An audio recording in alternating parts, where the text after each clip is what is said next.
Guys, welcome back to the podcast. Emily Binder, she's not back, but she's here, and she'll be back next week. She's back, but she's not back. She's back, but she's not back. So you are welcome. And before we get into the episode, a quick word from our sponsor, Aura Frames. You can save on the perfect gift by visiting auraframes.com to get $35 off Aura's best-selling Carver matte frames by using promo code ALMOSTFRIDAY at checkout. That's AURAFrames.com.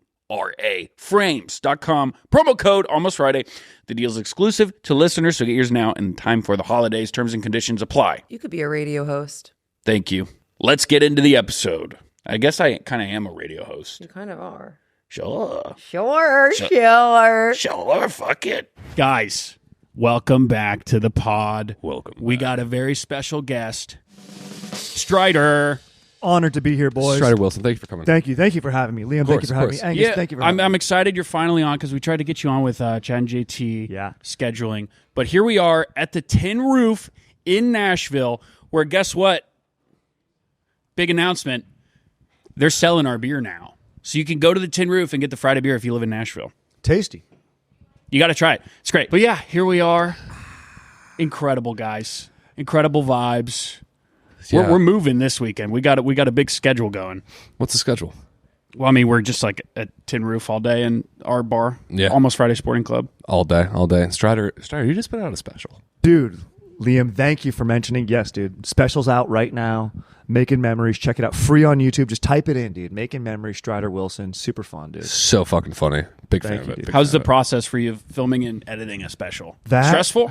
You know, I luckily it was directed by JT, who's a beast. But yes, very stressful. I would say you get to a point where you've watched it so much, and you guys have had this with like watching your sketches and stuff, where like you edit it and then you go, is anything I say funny? I hate myself so much. Yep. I hate my face. I hate the way that I say that. And then it's that thing too where you're like, I'm doing that joke a little better now. And then you have to retire is the daunting part. Yeah. Where you're like, because, you know, otherwise you enter hack territory. You know, sometimes I'll be up on stage and I'll be struggling, so I'll pull something out that I know works, but it's all new shit now. So, but hopefully I've, you know, learned a few moves and developing new time. But yeah, man, I think it's super fun, and check it out, please. Hell yeah, dude.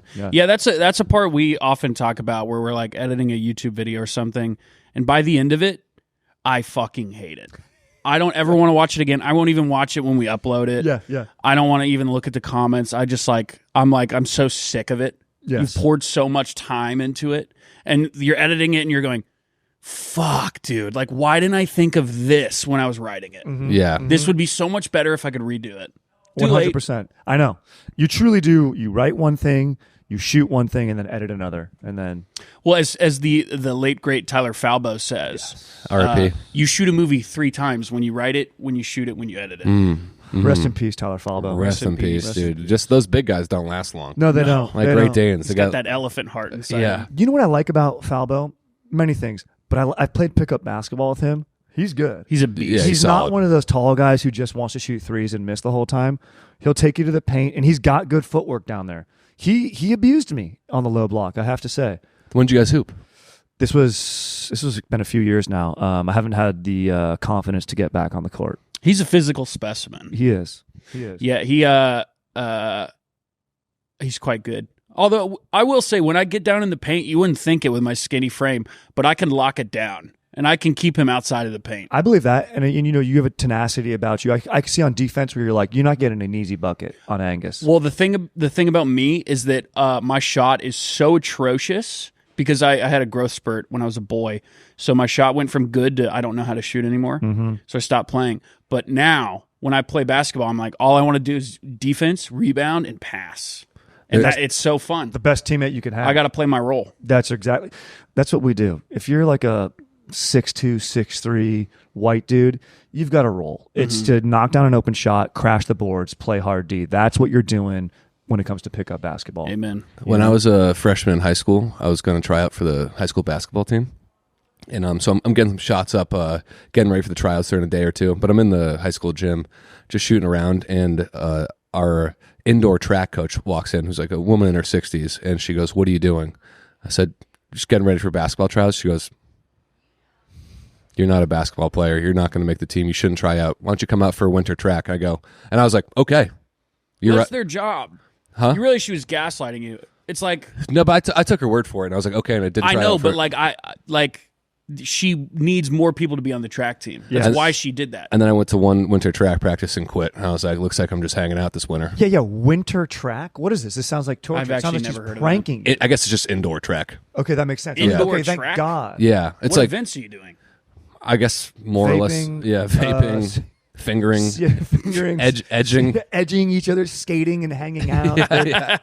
Like just homework. Isn't that called school, dude? Mm-hmm.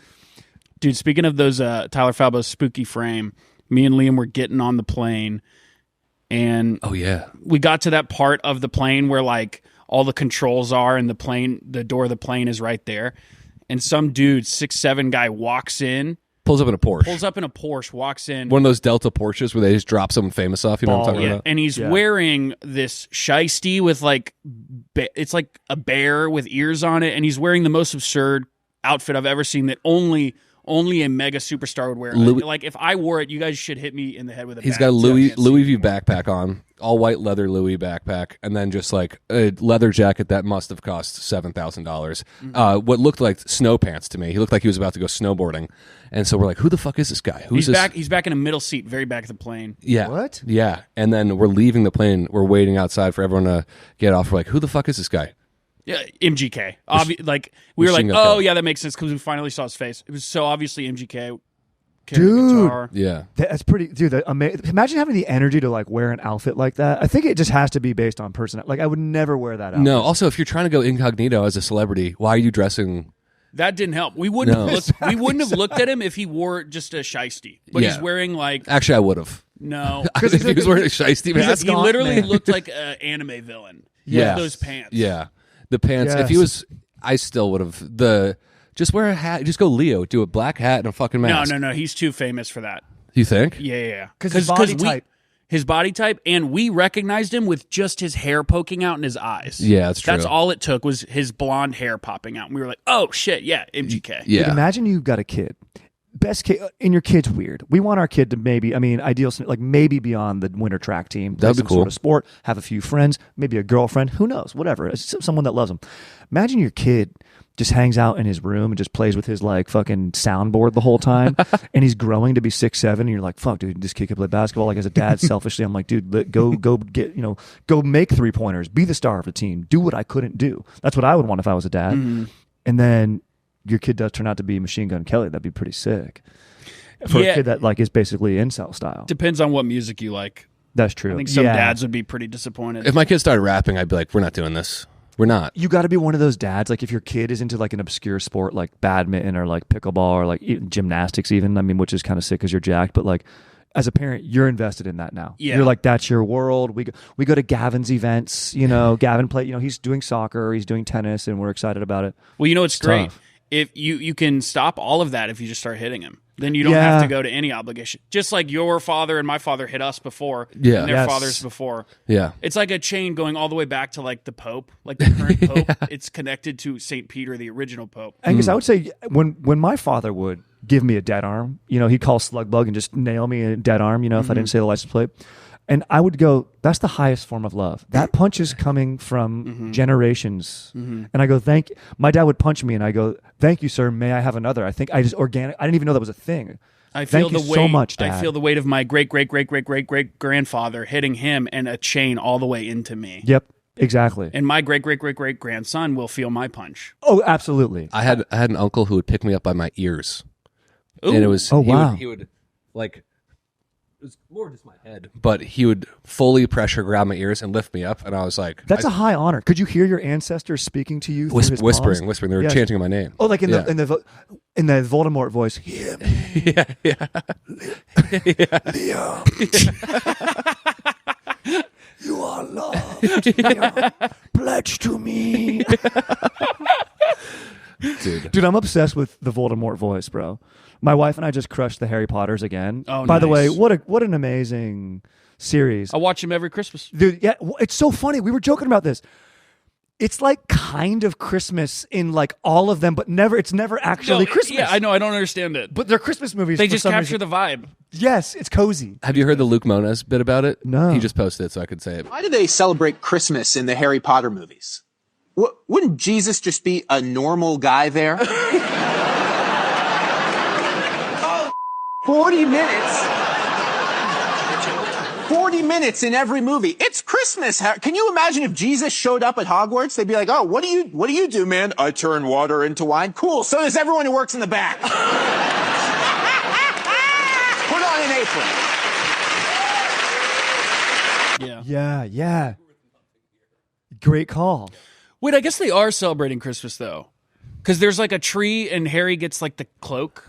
Oh yeah, he gets a gift. Yeah, he gets I guess there is Christmas. It's full-blown they don't Christmas. Say Christmas. No, they don't. But it is, and it so is. like Jesus exists in the Hogwarts universe, which is Do you think Jews watch it every Hanukkah, I think. or did they feel From a hotel room in Vegas. Yeah. well, they made the movie, so you know. Yeah. No, the most Christian woman alive made the movie. Yeah, you're right, dude. And dude, honestly, The turf, the original turf, The turf made the movie.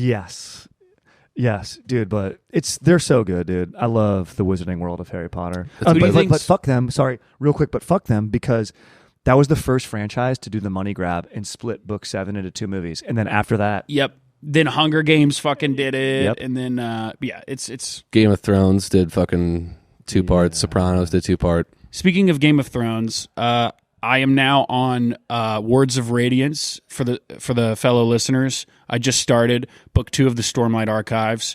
I'll be probably finished with that by mid-January. Loving it so far. Read along. let's go. Before we get off high school sports, what was your athletic career like? So I played funny enough, brag, I played freshman year basketball. I was the MVP of the freshman basketball team. You're kidding. Granted, all the good players got pulled up to JV and varsity, so it's kind of just being like, you're the best of the guys who aren't that great. Then I switched over and played volleyball. I actually played volleyball at UC San Diego for 2 years. Damn. Yeah. Now, I was just about to say, you look like the type of guy, you have the frame to be really good at volleyball and tennis. Yes. Yeah. Some people will mistake and go, oh, you a tennis player? I'm not a tennis player, though I should pick it up. It would be fun to play with the wife, little mixed doubles. Yeah. Take it from the court to the bedroom, meet a nice couple, you know what I'm saying, dude? You know, it's a nice husband. My wife has a nice time with her, you know what I mean? So with him and her, I watch, bring some snacks, whatever. Hey, I'll go to the snack shop. You guys have fun. Yeah. I like Get some that. electrolytes for after. Yeah, exactly. You guys, hey, Derek, I imagine his name is Derek. You look tired from, absolutely, delivering for my wife. And would you like any snacks? Maybe eggs. They have a great egg salad. Janet at the snack bar is got a great egg salad. And just, I think that's the move. But my joke is that volleyball players are guys who get boxed out in basketball so hard that they get boxed entirely out of the sport and then go play volleyball. That is true. You see some of those guys that are like 6'5", very thin frames. Yes, very thin, can't handle, but they're great volleyball players. They're springy and they just whack it. Yeah. Now, I think about this a lot. And I think about this a lot with every sport. How pissed would you be if you were a volleyball player? This is like, you didn't really cut it in any of the other sports, and you became like, you were at the peak of your career in the sport, and then Wilt Chamberlain comes in and is the greatest volleyball player of all time. Correct. Like these basketball players, like it's so funny that the crop of players at this level, they could just drop into volleyball and be the best immediately. 1,000%. That would be so frustrating. No brainer. And then also on top of that, make the sport relevant. Yeah. Like if LeBron James retired and was like, let me just kind of go be a middle blocker for the Olympic team, easily. He could probably do it at 50. Yeah. He could do it at 50. When our freshman football team in high school challenged the freshman girls volleyball team to a game just for fun. That'd be fun. So I wore a suit. I got a clipboard. And I was the coach, and the actual girls' volleyball coach was like a young teacher's assistant who was also coaching the team. And it was fun to start, and then we start blowing them out. We had a couple guys that were 6'5" as freshmen. There was no chance. And so towards the end of the game, I'm like, pepper this, let's blow the score out. And the coach of the girls' freshman volleyball team was freaking out, started screaming at me, and I was like, oh, this is now kind of serious. And the game's over. We all line up to take this big picture. We're celebrating, dude. Big punishment came after that. Our coach was like, guys, I'm getting things. You were disrespectful during it. And I was like, no, we were very respectful. We just blew them out of the fucking speedboat, raced them. That is the highest form of respect. Yeah. To bring your utmost level of competition to the competition, your utmost level of play. Otherwise, that's disrespect. It's condescending otherwise. I remember playing intramurals with some friends at TCU, co-ed intramurals on our basketball team, and women's 3-pointers were worth 4 and their free throws were worth 2. And I was like, I would be like kind of upset if they valued my points more. No, I don't know. I feel like that would piss me off. for sure. No, you just make it. You just go out and play. That's it. Like, Let the boys and girls play. let them go play. It's kind of funny. Like, if you want to think about it, and I don't know how they did this in like ancient Greece and stuff. It was probably, I think it was only men that competed back in those games actually.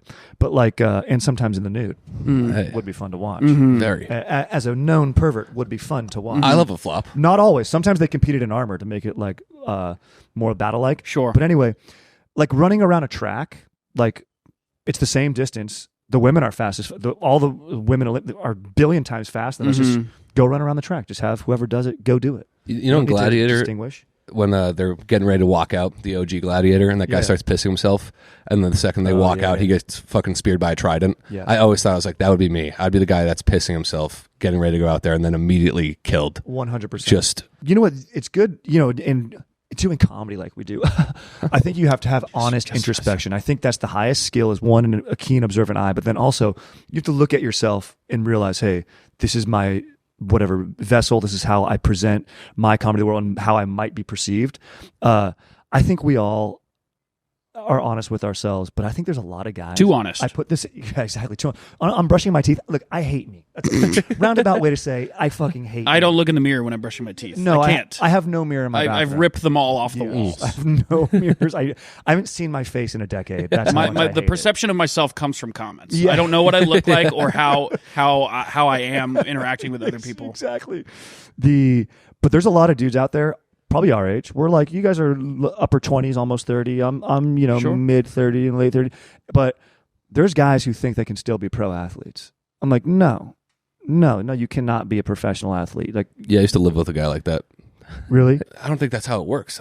Okay, but I think about the stories all the time. I'm being dead serious. Where you guys like Jake Bates or Brandon Aubrey that are sitting on their couch watching people kick field goals and go, I could do that, and then they go fucking do it. I mean, who knows? But it's possible. Jake Bates was selling bricks apparently in Houston, and then got picked up by the Lions, right? I don't know. It's a great story. Yeah. What's it called? Wasn't Kurt Warner like bagging groceries? Yeah, which is insane. Like, Yeah. why is that the job you got?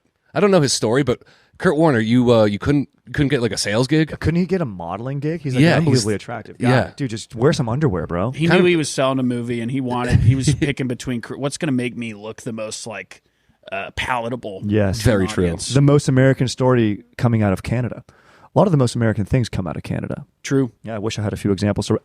Saturday Night Live, the American comedic institution, it was run by a Canadian. Lorne. Basketball invented by a Canadian, but in America. Wow. Yeah. Lauren's Canadian? I did not know that. Lawrence Canadian, yeah. He is. Whoa, I did not. All right, guys, quick shout out to our partner, Fireball. Fireball's back again with the perfect party starter for the holidays, whether you're hanging it, slapping it, or pouring it.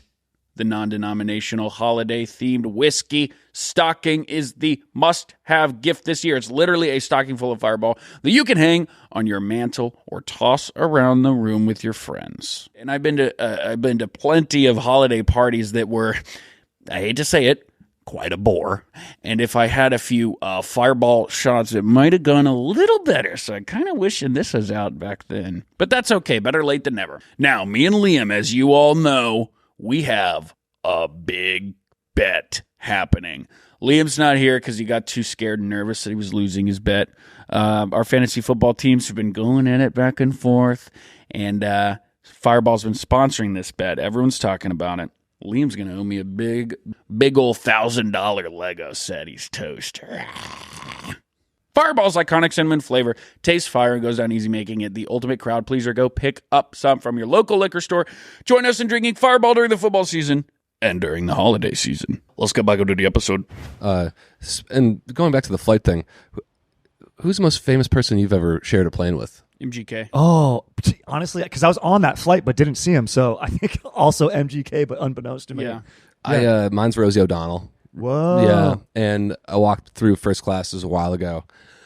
Rosie O'Donnell, no mask, just upright, letting everyone see that's Rosie. Because usually celebrities are like, Yep. down, don't look at me. I'm Yeah. She better. needs to remind people. Yeah.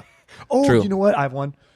It was a Delta flight, first class, got in there, looked, and I go, Tori Spelling of Beverly Hills 90210. Ooh, I don't know. Sitting right there. I don't know. I First wouldn't class. recognize them, but Donna from Beverly Hills 90210. If you saw that, I gotta see. great show. If you're gonna rewatch some stuff, pretty great. Is that a reality show? No, this was a scripted show. Oh. Back in the day, the Peach Pit, just like basically it was like, you know, the Laguna Beach, how it was just hot high school kids, but a reality show. Yeah, Like, easy. That idea doesn't spawn if you don't have Beverly Hills 90210 as a scripted thing. Like, it informed all that shit.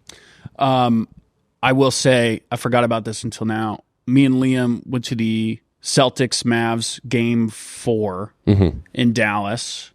And on our flight back to Los Angeles, JJ Redick, Oh yeah, couple weeks later, coach of the Lakers. Yeah, So we knew something was up. I saw Ed Helms one time. He was just there with his kid watching a movie, and I was like, "That's wholesome. That's wholesome." He's just putting on some programs for his kid. That's nice to see. It. Programs. Dude, back in the day, we used to play volleyball at my buddy Tom Hull's court, Cypress Shores in San Clemente. Beautiful times, dude. And we were out there playing, and all my buddies, like a lot of them are former football players, and just out there in the beach having fun, dude, a few beers. And we're yelling. We miss a point, we'd go, fuck, cunt, fuck, ass. And finally, Stephen Baldwin walks over, and he's like, hey, man, can you stop swearing in front of my kids? His kid, Haley Baldwin. Holy shit! So we were swearing in front of, you know, future Mrs. Justin Bieber. Yeah, you poisoned her mind. We did poison her mind, dude. Without us poisoning her young mind, Bieber might have never had a shot. That is true. Speaking of Canadians. Speaking of Canadians, the most American thing. That's so fun. Yeah, I had a great bit idea from the plane ride. Oh, I already yeah. told you guys, but I want to walk through it again. I was in line at security, and this guy in front of me, he was talking to this woman, and he goes, "Oh, I just saw your backpack. You work at NASA?" And she goes, "I do, yeah." And then he was like, "Oh, I work for NASA or some partner with them." And they're talking for like 3 to 5 minutes, and the conversation's going really well. It's a meet cute, and she turns around and goes, "By the way, I'm Sarah." And he goes, "Oh, I'm William." And they have this really nice moment, and I just want to go in and be like, "No fucking way your name's William." Completely hijack the conversation. "My fucking name's William." Another guy comes up. "Hold on. Did you just say your name's William?"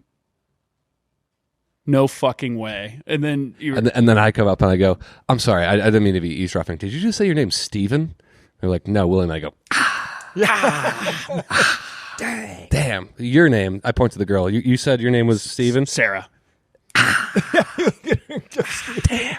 And then we start. You try to join the conversation. All the Williams with our body language just start boxing you out. And I go, We don't even look at you. This is going to sound crazy. Would you guys want to do a human pyramid right now? And maybe Sarah, you get on the top, or Steven? It was Sarah, Steven. Sarah. So you could be the top of the pyramid, and then I guess the Williams, you guys just form the base, and I'll hop on the middle there, and then Sarah, if you want to get on me, that'd be cool. And we look at you like we see the Grim Reaper coming out of your mouth and your eyes and your nose, black smoke coming out of your head. Who the fuck are you? And I snap my hands again. You all get nosebleeds at the same time. Great. Write it. Dylan, write it down.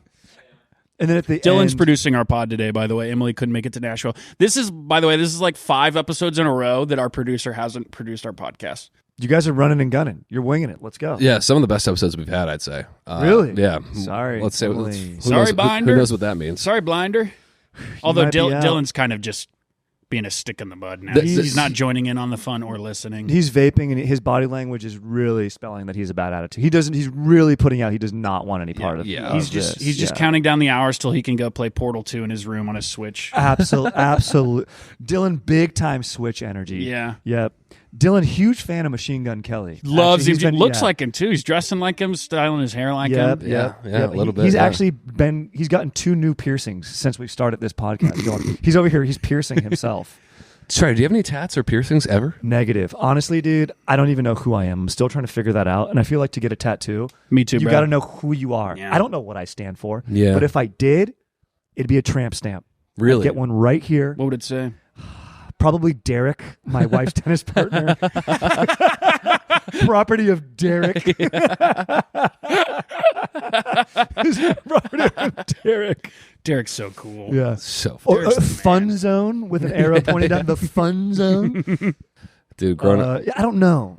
we found out my friend's mom had a tramp stamp. Whoa, that's Oh, cool. man. And that was like pretty fun for us to realize one day. Also, we had a teacher in middle school who like leaned over one day and we're like, holy shit, you have a tramp stamp? She was like, you're not going to call it that. And we were like, well, what is it called? She was like, I have a lower back tattoo. And we were like, you have a tramp stamp. Tramp dude. stamp. You were Yeah. a slut in college, weren't you? Weren't you? Tell us, Mrs. Anderson. Tell us about it now. Little demons, dude. Yeah, exactly.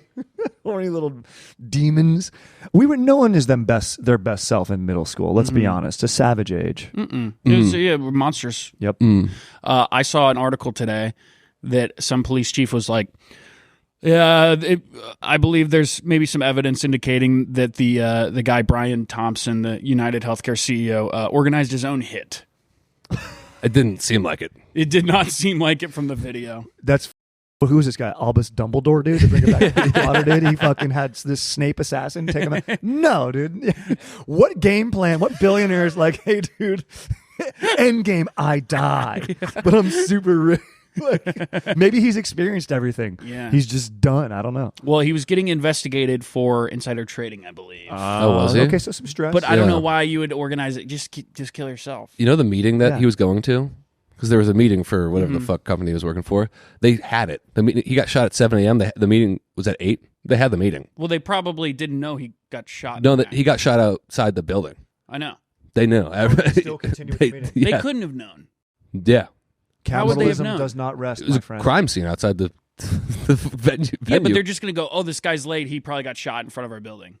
Well, there was like a murder outside the building. Yeah, But they but didn't how would know they that go? he died. Yeah, they wouldn't have known it was him. Maybe, but it went viral pretty quickly, I feel You're like. right. You're Yeah, right. it went viral. Well, he died at 8:15 a.m.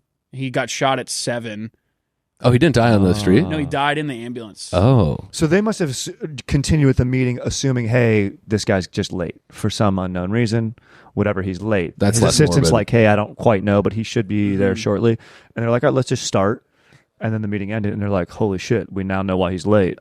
Everyone's saying that guy's a professional hitman. I'm like, the first shot hit the guy in the back of the calf. Really? Yeah, if you watch, like, he shoots him and it hits him in the leg, the guy's like, oh, fuck. And then he keeps going, but I'm like, first shot for a professional hitman's in the head, no? All right, well, you're just regurgitating everything you've seen online, people breaking down. Yeah, what am I supposed to be regurgitating? No, I don't know. You're just saying, I saw it. This is how I see it. Well, it's also true.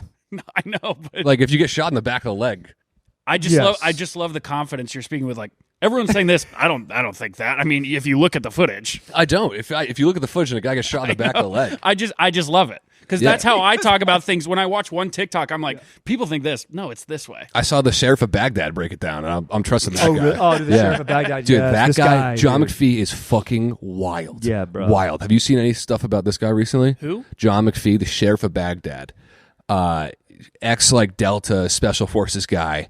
Holy fuck. He's just been on a podcast run talking about his times in Iraq and Afghanistan. Yeah, you were telling me, yeah. And oh my God, I couldn't recommend any podcast more than anything with this guy on, because he's talking about warfare like it's his college memories, like the best times of his fucking life.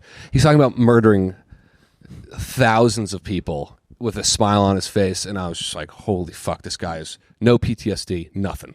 It's really crazy when, like, usually when you watch a podcast and, you know, it's an ex-SEAL or stuff and they're talking about their times, sometimes it'll get emotional, crying, No, no PTSD for this guy. Just smile on his nostalgia. face. Yeah. Well, you were saying the reason that his like unit doesn't have PTSD, he does something pretty interesting. Because after they'd get back and say, like, someone just had their first kill, he'd make everyone go around and shake this guy's hand and say thank you, and then they'd all drink some whiskey and, like, get over it. But, like, and he'd be like, that's not on you, you're doing what I told you to do. Yes, and yes. so he was like, I took the guilt away from every kill. And he would never wash that hand. never He'd go never. whack off He with it. never just completely sticky. He couldn't even open the hand.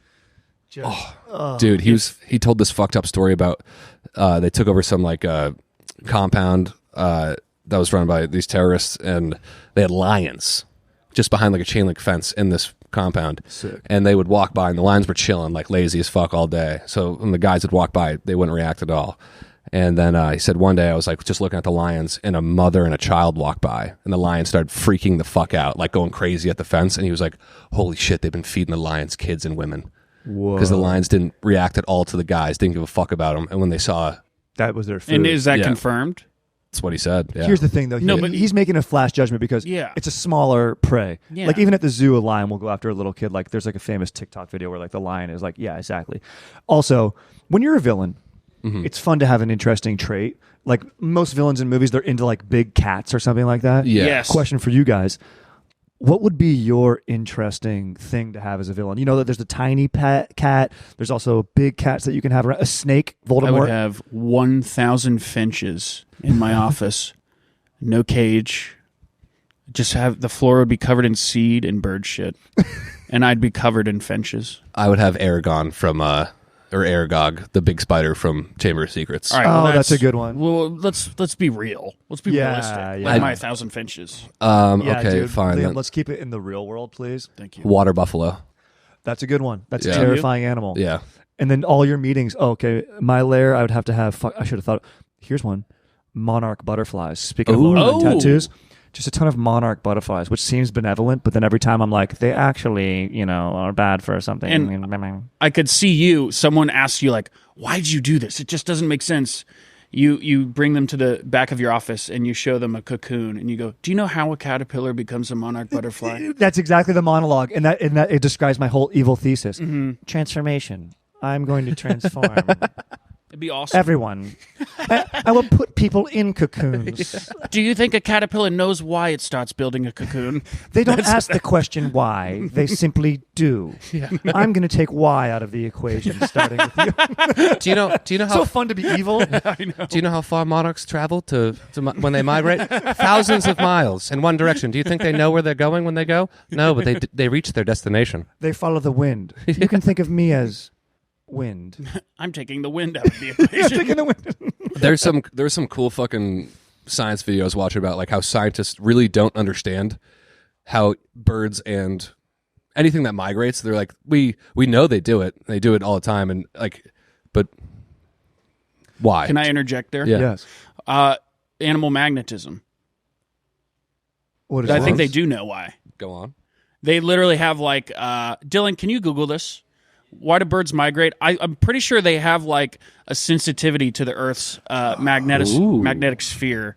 So I think scientists do know why they migrate. I don't know about butterflies. It was the butterfly. I think they know birds, but Yeah.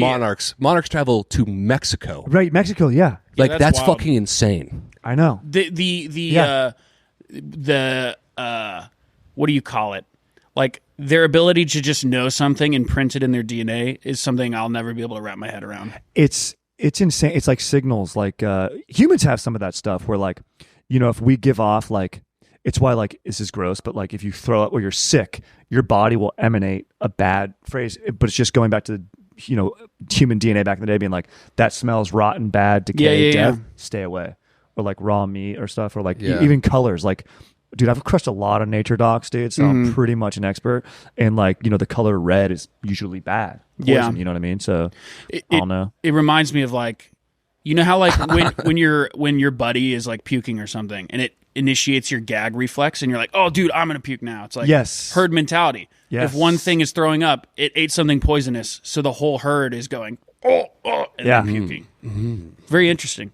Or they follow the coolest dude, just the coolest fucking sperm whale, being like, we're following this guy. Wherever he goes, we're in. I was trying to work on a bit about Bear Grylls. You remember what was that show called? Not cold. Man vs. Wild. Man vs. Wild.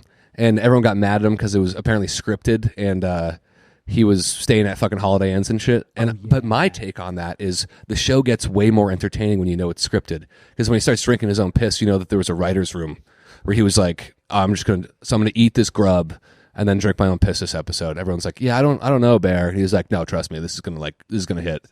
I'm gonna cut the snake open and drink its blood and then drink my own piss because I'm thirsty. And they're like, Yeah. And knowing he had water in the hotel that night makes it all that much more juicy to me. There's a very funny video of him like hopping over this like giant chasm, and he's like, I gotta reach over here and climbing it. And then a fan went to the same chasm, and you could tell like it lined up, and the camera just pans over, and he just walks around it. It's very funny. It's very That's funny. amazing. Dylan, you having trouble over here? Well, he's got to finish. He's got to take his piercing out. He's got to let it sit for a little bit. Okay, while Dylan's figuring this out, I have a question. Let's say someone assassinated you. Yes. What would be written on the bullets? Oh, good question. Whoa. That's mine, a great mine would question. just be yes and. And you are a master of that. Sure. I would say on my bullet, it would say like, I want to have like something in Latin. That'd be sick. Dude. Maybe e pluribus unum. That's the only Latin phrase I know, dude. E pluribus unum. What does that even mean? That's all in money. In God we trust. I don't think that's right actually. Well, it says in God we trust on E coins. pluribus unum. Something one. Unum has to be one. Birds have a sixth sense that allows them to feel the Earth's magnetic field. Boom. What about monarch butterflies? Fucking Dylan, you nailed should it, just dude. know all this stuff, by the Fucking way. nailed Do you it. think we have that, Yeah. and that's why we do bachelor trips in Nashville? Dude, exactly, We, bro. we come down because we're like, we have to form here. I have to be slutty with my college friends until I Nashville, get we married. must get to Broadway. There's something drawing me to Broadway. There's a pedal bike with there's a magnet on a pedal bike. Ugh. Fucking Cabo. We must get to the Mango Deck. There's a wet T-shirt contest going to take place 27 hours from now. We must migrate.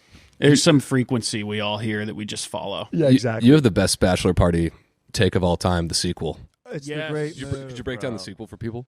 Taking a quick break to talk to you about Aura. Whoa. Did you hear that? Aura.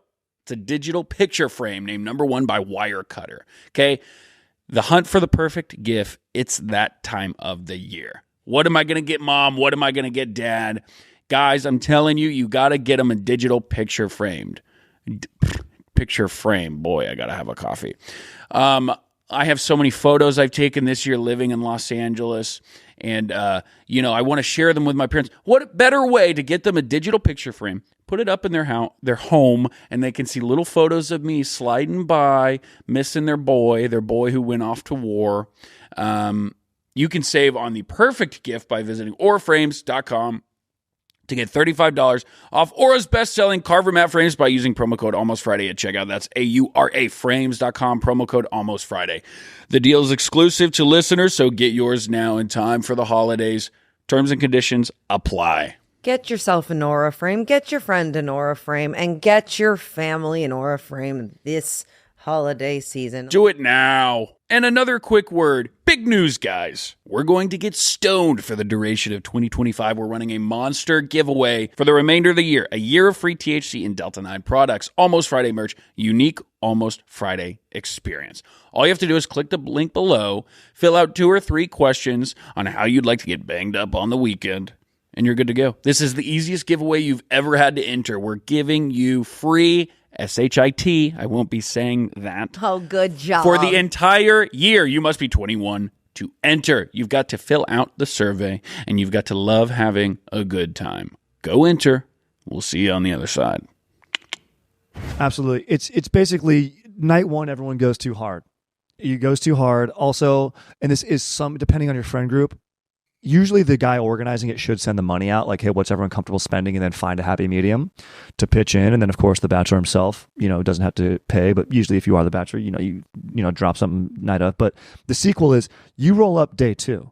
You get to you're an innate hero. You come in, you bring the energy. When everyone's hungover, you show up around 11 a.m. You take the early flight out. You don't have to take the extra day of work off, and you just go hard the one night and then fly home the next day. You don't want to be in Vegas for 2 nights, and then you rally the troops for night 2. I did that with my buddy's bachelor party in Tahoe. Had to work, rolled in, and I would say if you got to get one bachelor party under your belt where you do it wrong, go day 1 and feel it. But like once like your 3rd or 4th boy's getting married, you're showing up day 2, especially if you are not a groomsman. If you're a groomsman, you might have to show up day 1. But if you're not a groomsman, you're just one of the dudes. You're day 2 in it, and you're bringing some. Maybe you're showing up a little shroom. You got the chocolate shrooms, something like that, and you're just bringing the energy. Yeah, I've never been on one. You've never been on why? Don't you have like a million bros? Strider, you know why.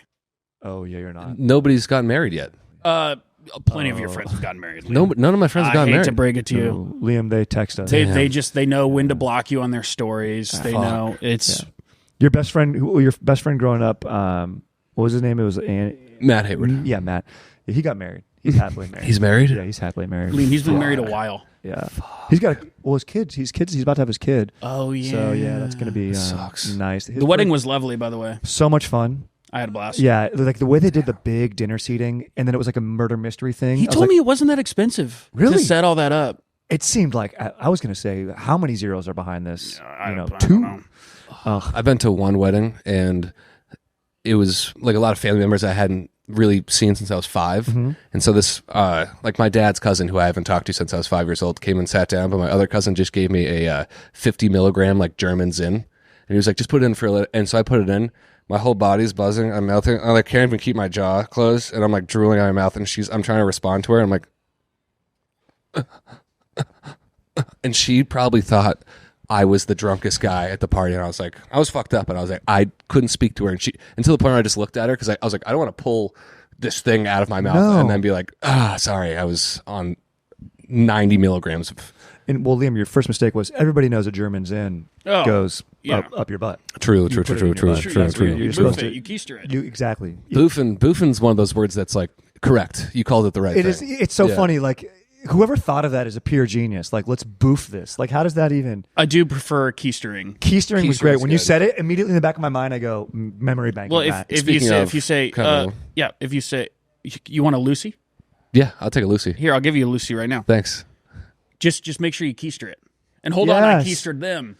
Ooh. Would you please keister that on camera for us? Sure. Thank you. I would like to see that. You know what I didn't know about boofing keistering, from what I've heard online, is that at a certain point, your anus just accepts whatever object you put in it, and it takes it in. So it's not like you're shoving it up. Like you got to get a little bit in there, but then apparently your anus just goes and takes it in. Wow. Really? Yes. Oh, I noticed you took 2. Yeah, I'll buy it. Huh. Weird. I remember saying take 1. Anyway, okay, I want to talk about these Survivor sketches. Me and Liam watch a lot of Survivor. By the way, if you're up on Survivor, the last episode was one of the greatest episodes I've ever seen of the show. The Survivor's back, 41 through 45, a little tough. Some good cast here and there, but they really honed in on what makes Survivor great, and it is back. Last episode, goated. I take everything back I said about Andy ever on this podcast. I agree. Because I gave him a hard time. There's one character who I called this character into question. I did a lot of bad stuff. And rewind. Reeling that in, Andy. Sorry. Love you. You're GOAT. Does Survivor, and I've only seen episodes here and there, but you guys are experts on this. Does evil prevail on that show? Like, can you not be good? Yeah. Like, if you're good, you're losing, right? Oh, no. Before we necessarily. Tell them about Fair Play. So Johnny Fairplay, actually, I don't want to go to Johnny Fairplay yet. I want to start with Russell. Okay. One of my favorite episodes of Survivor ever. You're meeting the cast. It's the first night. This like multimillionaire from Houston oil guy. Good guy. Gets on the island. It's nighttime. Everyone's asleep. He comes up to the camera and he's like, now what I want to do is establish chaos. And in the chaos, I will take control and everyone will like flock to me. Grabs everyone's water, dumps all the water out. And they wake up and they go, my water's empty. My water's empty too. And Russell's like, what the heck? Who dumped our waters out? And then he like, yeah, insane. Does he frame someone? Does he like find someone and he's like, this person did it for I don't them, think so, but he thrives in establishing chaos and rising above. And he's like one of the most notorious villains of the show. And then Johnny Fairplay. Also, Russell, Fedora guy. Oh, he's a Fedora guy? One of the Never only trust a Fedora. Can Yeah. you pull up a picture of Russell from Survivor, Dylan? To not ditch the fedora on the island. Did he go far? Did he do well? He did. on that? He did go far. And then his nephew came on the show a few seasons later. Absolute psycho, full-blown meltdown. One of the funniest things I've ever seen. He's like one of those guys that's like, he's like really, really religious. But you can tell he only found God in the depths of hell. Yeah. Yes. Dude, he had to come to Jesus moment for sure. I forgot Russell was yoked. Thick boy. Wow. I pray to God he comes back for season 50. Please. He's one of my favorite players. I don't want to talk about it too much because you don't watch Survivor, but I had a great sketch idea. Wait, I got to tell him about the Fair Play thing real quick. Oh, yeah, tell him about Fair Play. This guy, Johnny Fair Play, Yeah. goes like this. He goes, I'm Johnny Fair Play. That's his move. He has like he emotes every time he says his name. I don't even know if his name is Fair Play. No, I think it's like he created his whole thing. Yeah. This guy's, And- it's 2020. If you don't have a brand, I always just say it's 2020. Oh, by the yeah. way. So this no is matter Fair what year Play. it is, it's 2020. Have a brand. And I think he was on in 2000, maybe 12, maybe 10. He was on a while ago, and then This guy looks insane. there's a thing where like sometimes in a season they'll bring family members to the island because they've been on the island for weeks now and they haven't seen their family members. And Johnny Fairplay's friend shows up and he starts crying, and everyone's like, "Why are you crying?" He's like, "Well, it was either going to be my grandma or my friend, and if my grandma wasn't coming, it's only one reason for that, and it's because she's not with us anymore." And like he's really sobbing on the show, and everyone's like, "Oh my God, Johnny, like holy fuck," gets all the empathy from the tribe. Like everyone's like, "Dude, we're not voting him out next, like his grandma just fucking died." Or I think it's like, you get to go on the reward. Oh, That's right. what it was. Oh, yeah. So like, who gets to go on this reward? And Johnny's like, I really need this reward. I need to see my brother. Yes. And then just they're on the reward. He's like, yeah, I lied.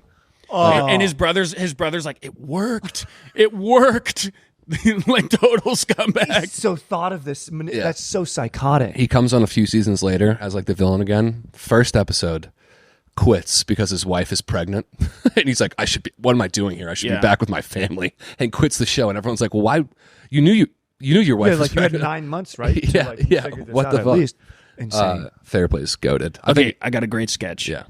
It's there's always a part of the show where they go and reward, and the winners get to read letters from their family. And it's a big deal. Every time Jeff goes, and letters from the family, everyone goes, oh, and they start crying because they're so excited. And they all sit around and read the letters, and they're tearing up. And I have this idea. One guy's like, look at this letter my wife wrote me. It's like, I miss you, honey. The kids miss you. And he's crying. Another girl's like, look at this. My son wrote this. Mom, I love you. Can't wait. Good luck out there. And then one girl's like, listen to what my husband wrote. We're rooting for you. You're so strong. And she shows the letter. And it looks like someone wrote with their left hand in crayon. And it literally looks like this guy. It's like, hold on. And they start asking questions like, your husband, what's he like? And they can't believe she's married to him. Yeah. Yeah. A guy that got kicked in the head by a donkey. Yeah. That type. That's excellent. They just start digging into that. That'd be an easy one we could shoot. Mine is, so at a certain point when they get to like a certain number of players left, if you get voted out, now you're on the jury. So you come to tribal council and you're like all showered up in your regular clothes, like you've been at a hotel. And I want it to be like, all right, and first look at your new jury.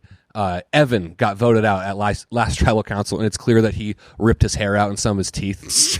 And he's like, he looks like he completely had a breakdown. He's got like scratches on his face and shit. Like his nails are ripped off. He's like, and then every week they're like, a new look at your tribal. It's Kara and Evan looks way worse. He's in like a straitjacket at this point. He's just like sitting there, like his lips are bitten off. Like he's been devolving every single time that he got voted out. He's like less and less hair. He's got like new like prison tats on his face. He's got like just really losing his fucking mind. I would love to do that one for YouTube. That would be really funny, I think. Okay.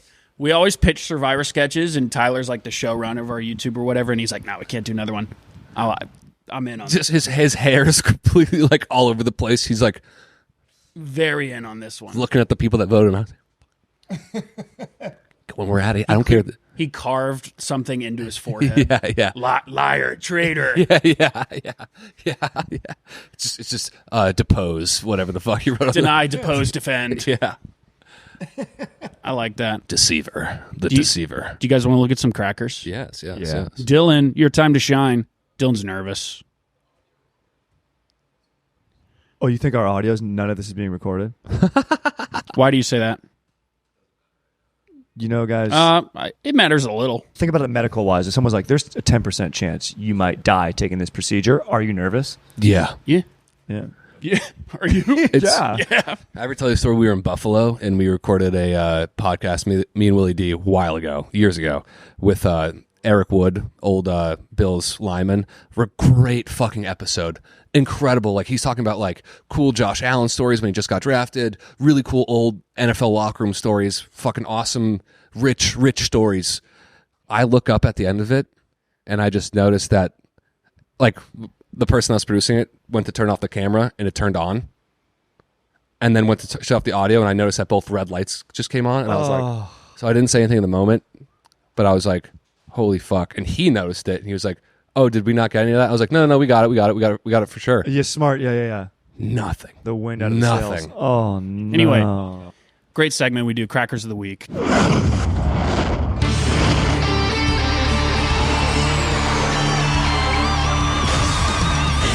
Cracker of the Week.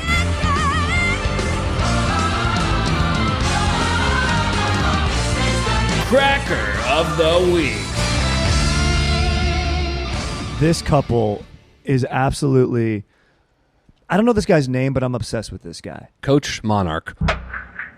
All is speaking all around, every moment, all is now. Don't you worry, don't you frown. Walk within it, you'll be found. It's time that you see what your future's about to be. Breakthrough is the message of this beat. Is this the same guy in the house? This is the same guy. So multifaceted. I was talking earlier, imagine your kid is, maybe I'm just this is on my mind, but like, what if you're this kid's dad, dude? You're like, what does my son do? What is Monarch up to? I don't think he has parents. I think he was made in the lab. I think he's like, bro. Do you see the way he's walking? Play this video. It looks like it's AI. I mean, this is a real human being, but it looks like. What's with the way he's stepping? I guarantee both of his parents are buried in their backyard, and he lives in their house now, and he has no idea where. The police are like, "What happened here?" I don't know. I'm in the will, though. Yeah, he drove his parents' car to the airport and then Ubered home and made it. And bro, and look at this guy. Imagine where you're a young man. Imagine you're impressionable. You're younger than us. Are you taking advice from this dude? Like, look, I don't want to judge a book by its cover, but I want to take advice from like a former athlete, maybe like even the bad dude on Survivor. I'm like, look, what you did was evil, but let me learn something. I'm not taking advice from this guy. Well, no. I think you can. You don't have to judge a book by its cover, but you showed me another video where it's an open application of, hey, can we come live in your home and not pay rent? I don't think you want to take advice from that guy. Hey, I'm looking for a place to live for free. Me and my wife, we will reset the energy of your house. Yeah, exactly. Their sale is we're gonna set the energy of your home. Also, so funny to just be like the how defeated they sound. They're like, look, because the whole thing they're preaching is like this unrooted lifestyle. We travel, we have experiences, like live life. Be like the richness of life doesn't come from money; it comes from this. Then finally, they're like, we just want a home. Like we want to live in a home. Please let us. Like, do you have a garage or a basement? And they have no marketable skills. They're like. It's just like we wear hippie clothes. I wouldn't want a guy that looks like Voldemort to live in my house. You gotta have some hair. You can't be hairless. Yeah. No, dude, you can't. Also, like he's a young dude. Like I don't know, maybe he has like some sort of disorder, which I'd feel bad if he does. But this guy's a collection of choices. This is a choice. This guy has a disorder. Yes, there's something going on. We can confirm that. Whether it's physical or mental, there's something awry. Does he, like, here's the thing, dude, big barometer. If you don't have a best friend or like a crew of dudes that hang out with you, that's a red flag to me, dude. You got to have some friends, dude. Yeah. You got to have a crew. Yeah. Unless you're like over 50. Because some dads, I think, can just decide, I don't have friends anymore, and that's it. I think you're right. I have no room in my life. I think if you're a dad with friends, it's kind of crazy. Yes. Have you seen that video? It's like old now, where it's like this like Nordic guy. He's like it's like the essence of it is very sad, but it's upbeat, like kind of like a upbeat tempo video where he's like, I'm your dad's best friend. I'm your dad's best. Like he's like, I'm taking him on a stag week, and I'm your dad's best friend. And he's like, then the devil comes in the details of the video where he's like, go to the club and get 6 hookers, go bowling drunk and do cocaine. I'm your dad's best friend. I love old guys that decide it's time to stop cutting their nose hairs. Yes. No need, dude. I love that you did that. When I watched this video, I thought that you was like, yeah, dude. Also, he's in like I like that he's driving around with a camera. Like, this is a great setup. It's nice, yeah. Low-cut jeans, salmon shirt. I have a skin routine and my elbows hurt. I don't give blood because I won't give blood.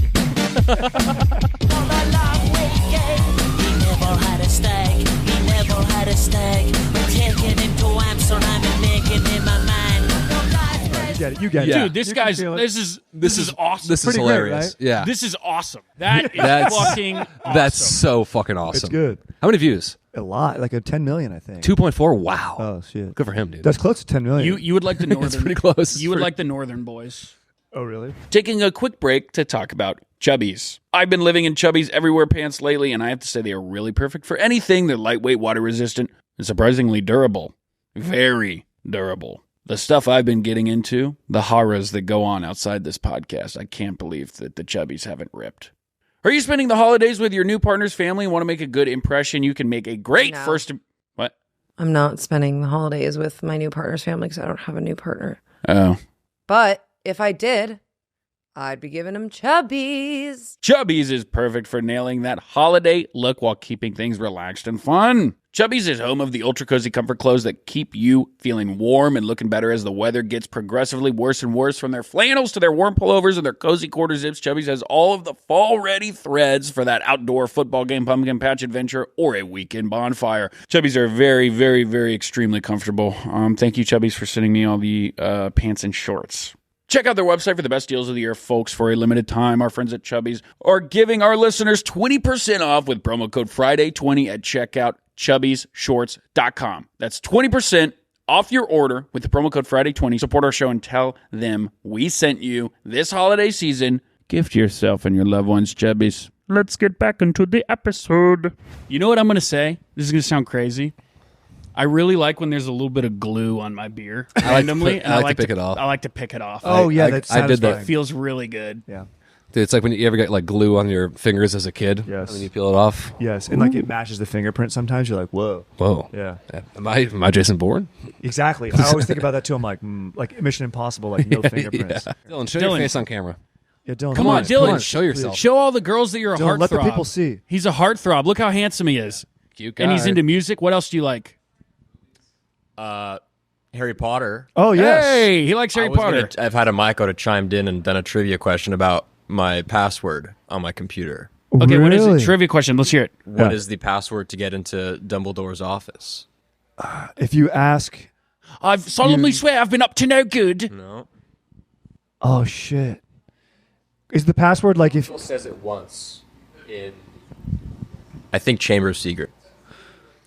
So that's number 2? Mm-hmm. So he says it in number 2. I used to be able to do a great McGonagall impression. I don't think I can anymore. Ooh, I've always wanted to use that spell.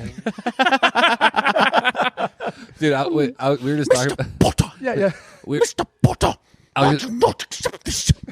I love her. She's great. I was good. talking about how R.I.P. I was watching Harry Potter the other day, and I was just ruining it for everyone else watching it with, because we watched the first one, and it's just like, I was like, they're dead, because the first few people in the first one are Hagrid, Dumbledore, and then McGonagall, and I was like, dead. Cuts to the Dudleys, dead, and I was like, everyone in Harry Potter's fucking dead right now. Dude, it's a good sketch for you guys. You guys pitch Survivor sketches. Now I want to pitch you guys a sketch.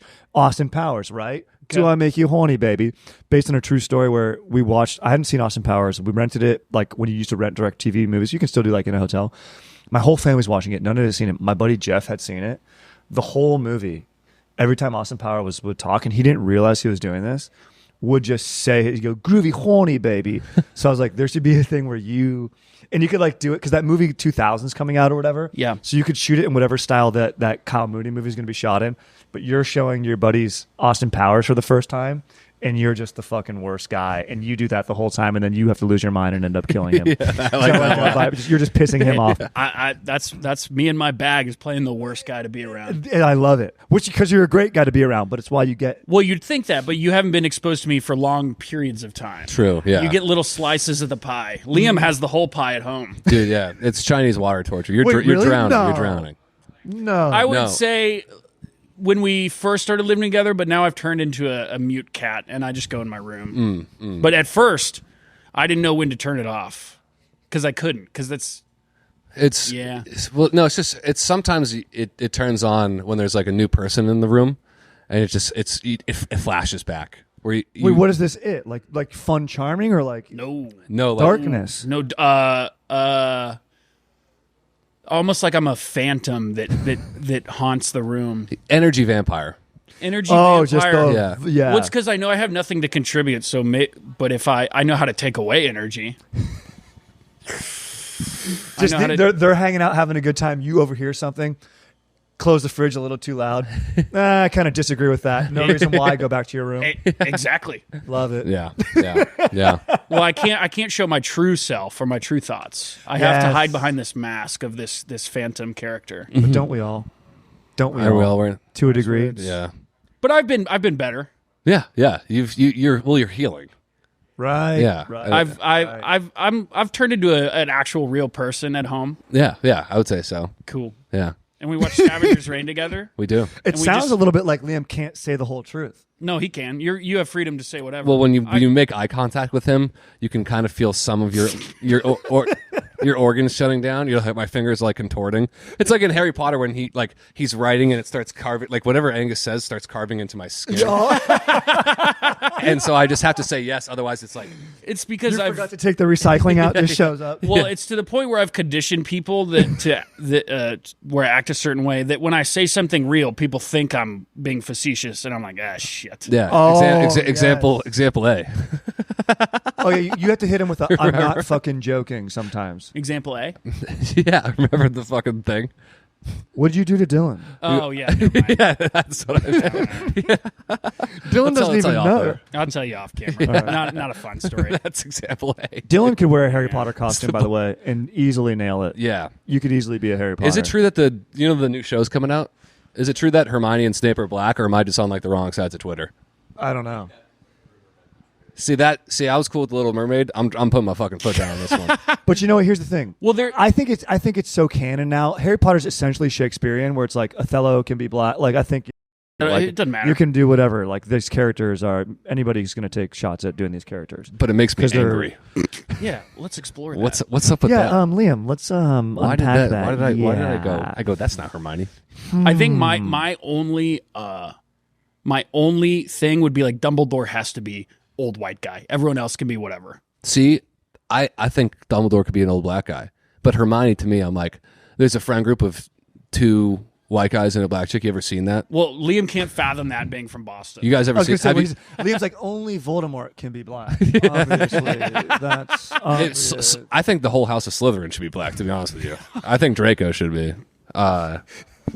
No, but they're like the Nazis. They have to be. Yeah, all you're right. whites. They're the Nazis. True, you're right. true. And that's their whole thing. Their whole Okay. thing is pure blood. Which honestly, Yeah, I'll that's put my foot true. down. They should be the Slytherin should be like all white evil guys. Okay. and as far as Harry Potter goes, it's kind of gets.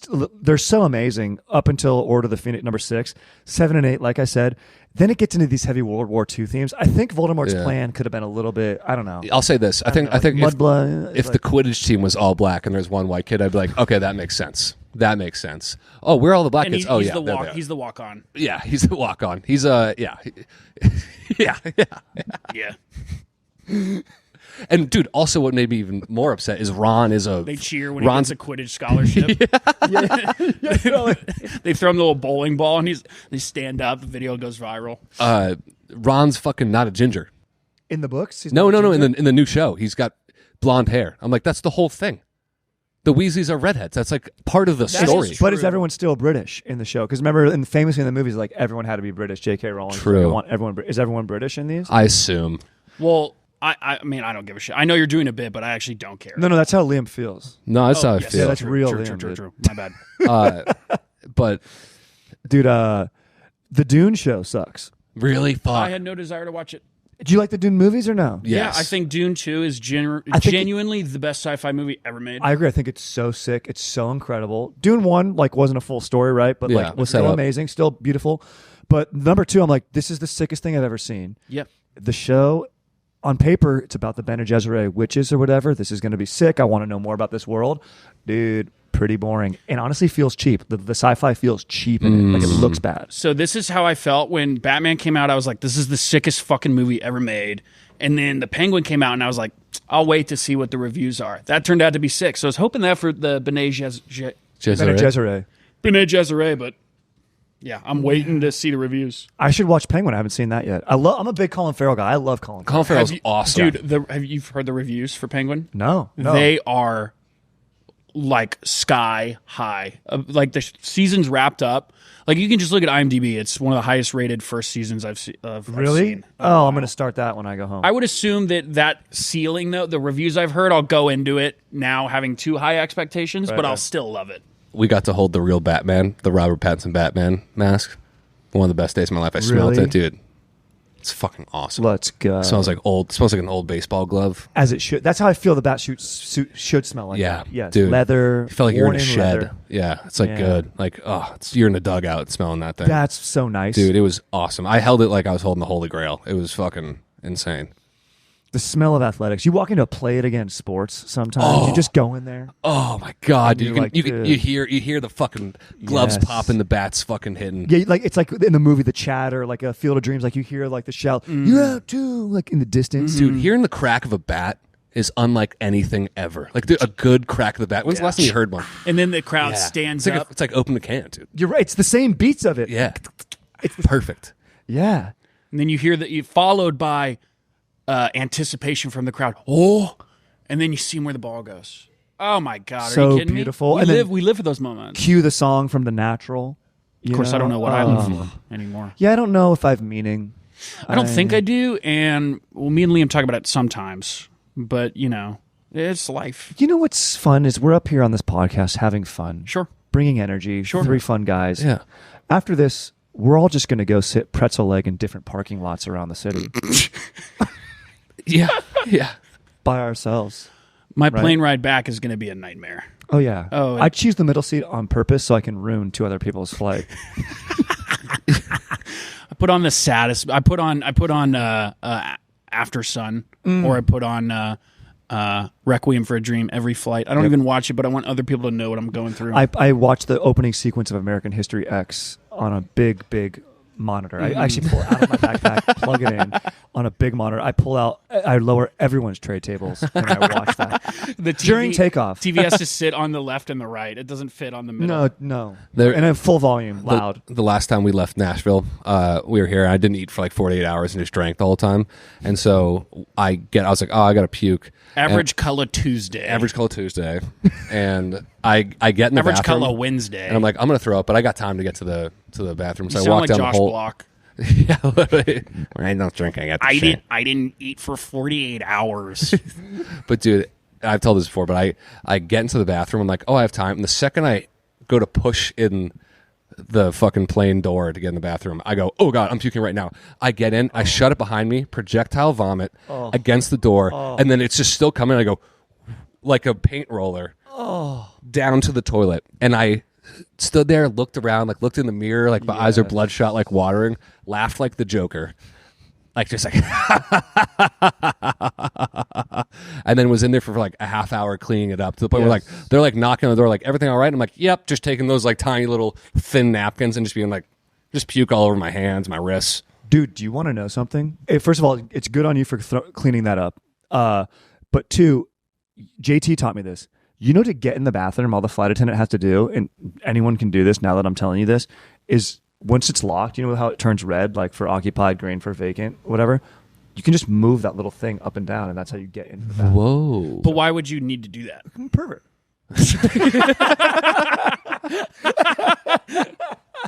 Dude, like if the like in that scenario where like the attendant's like, hey, there's someone in the bathroom, fucking it's been a wellness check, they're not responding, like we have to get in there now. Like that type of good to know. Yeah. Also, here's something. You ever seen a straight guy flight attendant? Yep. You know what? Okay, odds are most of these dudes are gay. You're right, but I have seen some jacked like dudes that I'm like, oh, I want this guy to be my dad, like that straight. I feel like he's gay too, though. Maybe. Yeah, sometimes that happens. Yeah. Just saying. What's up with that? You know what? I feel like it goes like this. Like any job that I've had, and I've worked valet forever, it's like word of mouth. I feel like jobs are kind of like that, where it's like in like coffee shops or whatever, or like, and probably even some airline companies where it's like friend of a friend of a friend of a friend, and then sometimes even like generationally. Yeah. Of course, there's like such huge corporations that everyone gets hired by, which you would think would be an airline. But I do think sometimes it's like vibe of job. Yeah. Right? You think there's any happy white guys doing podcasts that are pumped to have a podcast? The Arizona State guys. Well, no, he's going to... Yeah. That's it. That's those guys? Yeah, that's probably right. But you know what? Here's the thing. Too poppy? They'll get sad. No, I don't think he will. Really? I think guys like that are just like blessed to be happy forever. God bless. Yeah. What a great way to be. I made fun of him at first, but he genuinely seems to be having a great time. Dude, it actually makes me kind of happy. Now I'm like, I'm all in on it. Yeah. I watch those clips and I go, now I want to know what is frat culture at ASU. I know. What is the ratio? Good. You know, like what is the ratio at the last party you guys had? I'm invested now. I want to know. I know. Yeah. It's so amazing, like because it's so like a way to achieve such a broad audience. Funny enough, is going so singular. Like if you can go so realized, so hyper subjective, it actually becomes the most relatable because these things exist, and the audience can make the leap and be like, oh, that's kind of like my life here, or, you know. So. Yeah. There's a hack if you're starting a podcast. If you're a straight white guy and you're kind of sad and you want to start a podcast, there you go. I just thought of one other thing for that Survivor bit where the guy's in the jury. He's got rope burn around his neck, clearly. It's like the old lady in fucking Shutter Island. He's like, clearly he tried to hang himself the night before. They declawed him. He's got bandages around his wrist and he's connected to a fucking IV that's pumping blood into his body. He's clearly white. on a lethal dose of Valium. He obviously almost bled out 48 hours ago. And he's like, yeah. Then they nuke him with fucking Vicodin in the last one just to like calm him down. He's like Hannibal Lecter on the final jury. They roll him and he's spitting. Yeah. That's great. That's what he should. And then they take him out and they take his mask off. He clearly carved both of his eyes out. It's like Jason when you take the mask off. Jason, he's just like waterlogged. He's like, yeah. It's gross. Yeah. That's killer. You know what's cool for Dylan is that he watches the pod every week, so now he kind of gets to see how the sausage is made. That is. How do you feel? And this about kind it? of cool for you. Speak into the mic. You need to stop referring to me because no one cares what the producers have to say. That's wrong. untrue. The Okay, producer is except a for Emily massive and part Lauren. of the podcast. The producer Do you know how many is- comments we get when Emily wasn't producing? You know how many comments we get about the producer? There's going to be a bunch of comments about you. Also- especially now that I'm pointing it out, especially now that you brought that up. True. Angus is making your career as we speak. Yeah. Dude, I mean, Thank think you, about Will. even JRE, Joe Rogan. Jamie, can you look that up? Jamie, it's a whole, there's like a, There's lore. it's There's the gonna formula. Be, It's the formula. there's going to be lore. You're going to be in an AI kissing video with me. Is there ever Oh, a camera on yes. Jamie though? Okay. Is there That's what? Good. A camera on Jamie on the Joe Rogan pod? Yeah, there is. There is? Okay. All right. Yeah. I mean, well, yeah, because Rogan has been around for so long. Other podcasts started doing the camera to it, especially like a lot of times, you know, whatever, female host, whatever, let's get a camera going. Or producer, sorry. Binder. Yeah, Binder. Our She producer. crushes it too. She's great. She's great. Yeah. And Lauren has a We great, give her a hard time, but she is great. as you know, you're razzing coworkers. Got Yeah, to be but I don't razzing. mean anything I say. Yeah. What if she just cuts all of that? She's Sorry, like, I'm seeing a bunch of black spots right Sorry, now. stood up too fast. You're Sorry. still sitting down. Sorry, it feels like I sat up too fast. I don't know what's going on. Dylan's so chill. He's on West Coast time still. That's awesome. Yeah, how did I think it was? We started at 11. Dylan's so chill. He's never not on California time. No matter what time zone he's in, he could put this Yeah. guy in London. And he's like, it's 3 a.m., dude. It's like, no, it's noon. We're ordering lunch in London. Oh, I forgot you're an Oregon guy too. Big day. Oh, you're from Oregon. Sick. You went there. Big game tonight. Yeah. One fun fact about yourself, Dylan. Fun. Nothing sad. Enough sadness has been covered on this pod. My mind immediately goes to sadness and darkness. Oh, I know it does. You've been spending Actually- a lot of time around us. Yeah. What is your password? Can you tell us? From I wanted one of you guys to get it. Well, I'm not trying going to to get get it. it. I I'm not a don't geek. know. I'm not a nerd. I read Stormlight Archives. I don't read Potter. All right. The answer is sherbet lemon. Are you serious? Yes. That's a lame password. Wait, sherbet lemon? Not she says not that? you. For Harry Potter, that's lame. Well, it is my password. No, I know, but I'm Oh, saying okay. in the world of Harry Potter, come on. That's Sherbet stupid. lemon? Exactly. That's stupid. Why is it sherbet lemon? I Probably disagree. 'cause I it's a like the children's password. book. Right. That's a great call. Unlike Stormlight Archives, those are like adult novels. Yeah. Yeah. Right now they're exploring Shadesmar, which is obviously where all the Spren originate from, and they're kind of learning about the Voidbringers and the Honor Spren and kind of the Heralds and how the Stormfather created all of those. And I'm just having a are you visceral giving me reaction. you're giving me a fist bump? No, this is a visceral reaction to give you a dead arm. Yeah, yeah, If dude. too Fist- much fan. fist bump, fist bump. Oh yeah, that's yeah. It's the bully within me being like, dude, if I hear too much nerd shit, if I hear too much stuff in a row that like isn't about getting pussy, I fucking have to sock someone in You the puke shoulder. blood. Yeah, You puke blood. I'm allergic to it, dude. You ever do the older brother thing where you just like hit someone in the armpit really hard like this? Oh, up the oh, dude. Nah, never done that. Yeah. Nah, we have respect for each other, me and my brother. No, dude. You guys never had any good times. Yeah, we did. We had plenty of good times. You had none. I remember when I was a kid, my brother watches, he'll love this. I would always want to watch him play Legend of Zelda because I couldn't figure out how to do it. Yes. And I'd wake him up at like 8 a.m. and I'd be like, can you play Legend of Zelda so I can watch? And he'd be like, no, it's fucking 8 a.m. And I would go, I am going to delete your file if you don't play right now.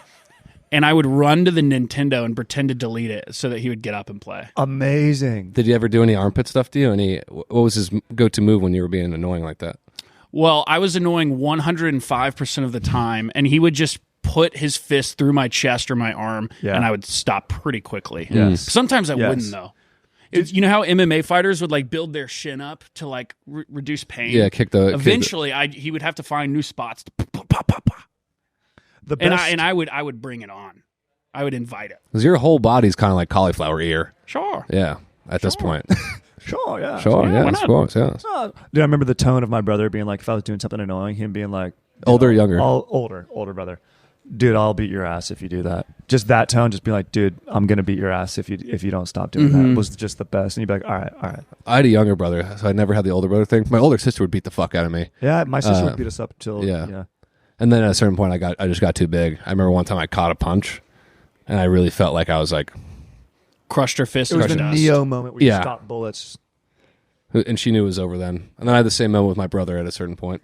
Because we would like once a year, we'd really throw down. Can your younger brother beat you up? Now, yeah. Really? Yeah. Since he started doing like jujitsu and shit when he was like 17. Oh, and he's like, he plays college lax. Now he's like all built up and shit. I'm way bigger than him. So like I could still just like get on top of him and just starfish him. Yes. But at a certain point, we did throw down one time, and I realized it was over when he was going for wrist control. I was like, Whoa, "This is got not you? good." Yeah. Okay, yeah. He had me like back, like just in some vulnerable ass position, and I was like, "Dude, we got to stop this. I love you. Knock this off. I love you. We're not going to do this." It's Christmas Eve too. Really? Yeah, The it was best fights around it was the last holiday. fight we Oh, ever had. I had many fights with family on Christmas Eve where I tried my hardest to ruin it, Yeah. and some of them I did. Were you ever a stinker on Christmas morning? I feel like you might have been. Where you're like, I didn't want this. No. I was always good, and I remember like one year I got gifts that like blew. They were. I got like literally like a puzzle, and I was like, "This is awesome, Mom. Like, I love you. Like, this is awesome. This is great." I always knew like you don't want to hurt people's feelings, and then a Wii showed up at the front door in like this wooden crate, and it was like my mom was like, "What is this? Oh my God, come here, look at this. There's wood burning in them. What are these coordinates?" And we would like Google the coordinates, and it was like, "Oh my God, it's from the North Pole." And there was a Wii inside with That's the games sick. already set up. And I remember being like, God, I'm such a G. I was so cordial about these gifts, and I earned this. I deserve this now because I was so nice. Yes. But imagine if I was like, fuck this, Mom, fuck you. And then the Wii showed up, and I was like, all right. Oh, your parents would have been like, you're not getting that now. Yeah. They're like, we're sending this back. Yeah. That's what I would have done. What was the best gift you ever got growing up? One year, my parents went all out. It was sick, and I'm not musical at all. My other brother is musical, my brother Andrew. But my parents got us all, probably in their back of their minds, they're like, our family will be the next Jackson 5. But like, my sister got a guitar, I got like a bass guitar, my other brother got like a drum set, my brother got like a saxophone. Like, so we all got like instruments, which was fucking sick. That is fire. It was probably the best, and like some cool speakers. And we just ended up like having the speakers to like. We would use them for parties and stuff. That we is would have, killer. which Yeah. is cool. And then my brother is very musical. I sucked at it. I don't have the discipline to learn a craft or an instrument. neither. I quit things. Me neither. Yeah. Similar to me, the best thing I ever got was the rock band, Guitar Hero rock band. Same. And So much fun. And we just set up, and I was on drums. So fucking fun. There's a video of me when we got Rock Band. Never played an instrument in my life. First game we set up, the little like treadmill things start running toward the screen. The notes are about to come. My brother is on bass. My sister's on guitar. My little sister's singing. And there's a video of me going, I take the drumsticks and I go, 1, 2, 3. And I'm clicking them and like, Dude. we just jam out. And my parents are laughing so hard because it's like, where did this come from?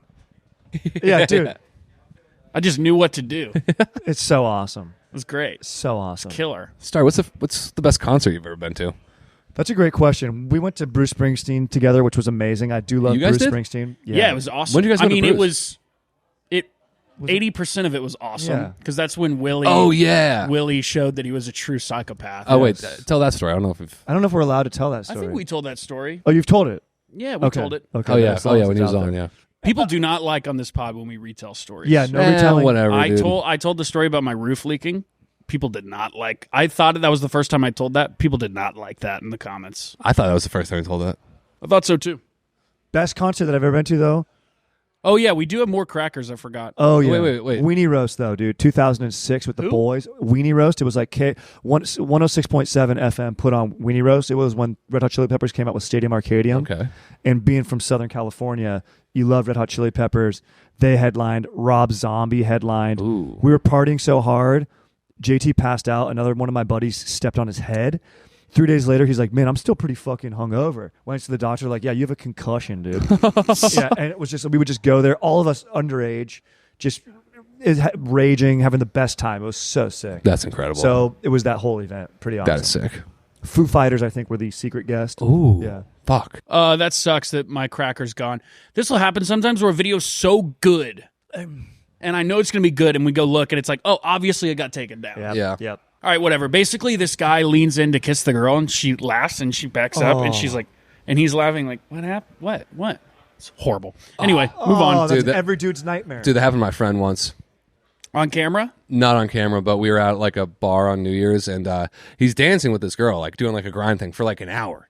So like they're really hitting it off, and then it's like 3, 2, 1, and she turns around and looks at him, and he leans in to kiss her. And I was watching this whole thing go down like a perv, and I was like, and she shoves him. She's like, "Get the fuck away from me!" And my friend was just like, "Oh my god, I'm so sorry." And we all saw it. And we were like, "Dude," but I was like, I really thought they were about to have like this romantic kiss after an hour grind.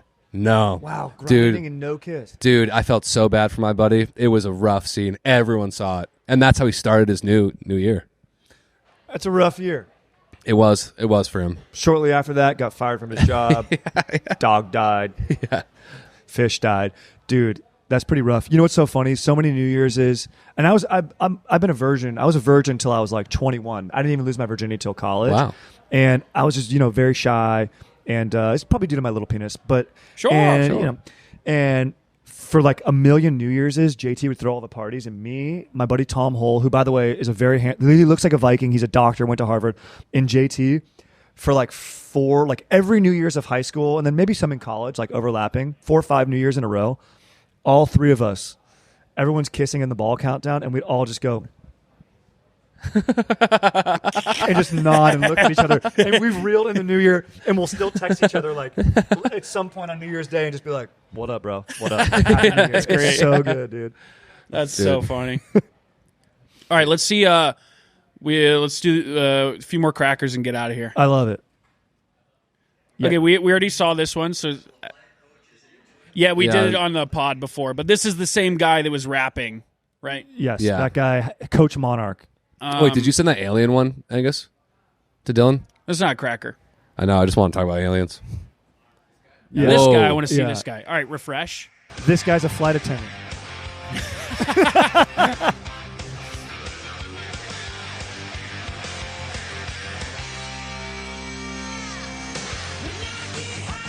Yeah, this is horrific.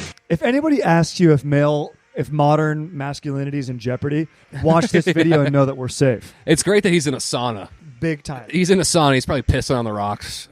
He definitely pisses on the rock. You ever had a kid That's who did that? incredible. Piss on the No. rocks? Yeah, we had a kid that pissed on the rocks in a sauna. Oh. And not only does the sauna reek like piss, but that floods. That's what I mean. That's the essence of now the air in there. Yeah, he got banned. He got a lifetime ban from it. And nobody thought it was funny. We were like, dude, do not do that. Yeah. Do not do this. I saw a buddy do something similar where like we were in an apartment complex. He went into the apartment like laundry room and pissed in one of the washing machines with clothes in it. And we were like, Wow. dude, what the fuck? No one was laughing. We were like, what the fuck is wrong Not with funny. you? Yeah. What the fuck is wrong with you? One of my buddies You're a was bad guy. Well, That's just one of my buddies, when we were in college, my buddy had like a party when we were all on break, and like he lived in a close town, so we all went, and then a few of us just like dipped, and then a few of my friends like blacked out and they stayed over, and one of my friends like did not mean to do this, but woke up in the middle of the night.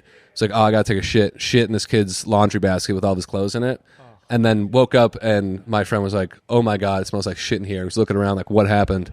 Looks in, there's just human shit on top of all of his dirty laundry. See, at least that's forgivable. Where it's like you're blacked out. Like I've heard, people mistake stuff. And the kid who did it was like a nice guy. Like cool never guy. pulled that. Yeah, Yeah. You He's don't- never done anything like that. Yeah, exactly. Don't do it again. But this guy who thinks it's look how funny I'm being. I know. Check me out. No, you suck. Yeah. But that sucks for your friend. That was I tough. think I've told the story before, but I had a buddy hosted a big thing at his ranch, and the first night I got too drunk because my buddy was making these drinks. He called them lemon treats, and it was just ice and Everclear with like flavor water packets blended up. And I had too many of them, and I woke up in his friend's bed he had already claimed. So clearly I slept in this guy's bed and kicked him out. He had to sleep on the couch. And I wake up, I go into the living room, and they're cooking eggs. And I'm like, what's up, guys? And one guy turns to me and goes, oh, it's the pisser. And I was like, huh? And as they're explaining to me what happened, I go, oh, fuck, that makes sense. I thought this was a dream.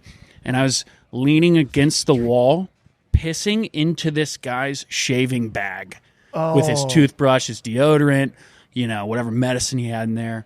And luckily, the guy who I pissed into his bag was like the only guy of the friend group that I actually knew kind of well, and like super nice guy and a friend. So he was like cool with it, and I went and bought him stuff. But I left early. I was like, hey guys, I think that's my weekend here. Yes. And I was like, holy fuck, I'm never doing that shit again. The only thing is better if the guy whose stuff you pissed in, his little medicine bag, if he like shit in the hosts of the house's like mouth while he was there. He's like, look, man, I would be mad at you, but here's the thing. Yeah. I also had a dream last night. Dude, one time I woke up to my friend's dog eating my puke. Oh, yeah. And I was like, thank you. Thank you, good buddy. Yeah, cleaning up. I know. Thank it was you. really Good nice. Dude, good dude. I never told them. I was just like, I just got away with it. Yeah. All right, well, should we call it? Let's call it. That was beautiful. Guys, thank you so much. Dude, thanks for coming on. And Ryder. we'd love to have you on again soon in the new year. Dude, literally anytime, man. I've been itching to get on, so I love hanging with you guys. We'll link your special. Please go check it out. It's fucking hilarious. Yeah, please check it out, guys. We'll put it in the description. And yeah, got any other plugs? Maybe we'll be back on History is Dank. Please. Ooh, yes. Yep, History is Dank. Come on, History is Dank. But no, that's it. The special. I really appreciate you guys putting that out there. Of course. Yeah. And History is Dank anytime. I would love to have you guys. We got to talk France. We're gonna do the assassination of Franz Ferdinand. It's a much more interesting story than you'd believe. Very chaotic. Very a lot of chance and luck involved. The Black Hand. Maybe Liam will Google another video and then pawn it off as his own opinion on us. Fuck you, Liam. I will. That's what I do my entire podcast, by the way. Oh, that's what I do with every opinion I have. Yes. I don't have any original opinions. I've never formed my own thought. No. Yeah. Too scary. Agreed. I can't take the risk. I can't do it. And I don't think any of you should either. No. Strider Wilson, the Sheriff of SoCal. That I love. That's a great moniker. The Sheriff. Thank you to the Sheriff for coming on. We'll see you guys next week. Get in the Christmas spirit. Words of Radiance. Start reading it. Way of Kings. Mistborn. Read them. Bye.